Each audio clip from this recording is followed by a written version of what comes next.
একটা ক্লাসে ২০ জন স্টুডেন্ট বসেছিল। হঠাৎ শিক্ষক আসলেন। শিক্ষকের হাতে ছিল ২০টা বেলুন এবং ২০টা পিন। প্রত্যেকজন শিক্ষক সেই অনুযায়ী একটা করে পিন এবং একটা করে বেলুন দিয়ে শিক্ষক বলল যে তোমরা বেলুনগুলোকে ফুলাও। শিক্ষার্থীরা শিক্ষকের কথা অনুযায়ী বেলুনগুলোকে ফুলালো। দেন শিক্ষক ওদের বলতেছে যে তোমাদের মাঝে একটা গেম হবে, মানে ১ মিনিট সময় দেওয়া হলো তোমাদেরকে। তো ১ মিনিটের পর যার বেলুন অক্ষত থাকবে তাকে পুরস্কার দেওয়া হবে। তো সময় স্টার্ট হলো। শিক্ষার্থীরা করলো কি, তারা তাদের হাতের যে পিনগুলো ছিল সেই পিনগুলো দিয়ে তার পাশের জনকে এভাবে সম্পূর্ণ ক্লাস সবার বেলুনকে ফুটা করতে লাগলো। ১ মিনিট সময় শেষ।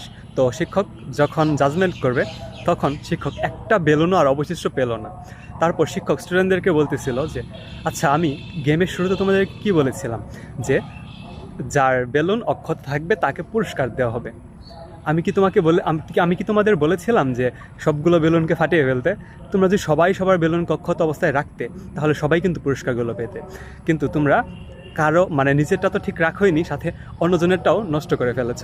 তো সেই হিসাবে তোমরা কেউ এখন পুরস্কার পাচ্ছ না।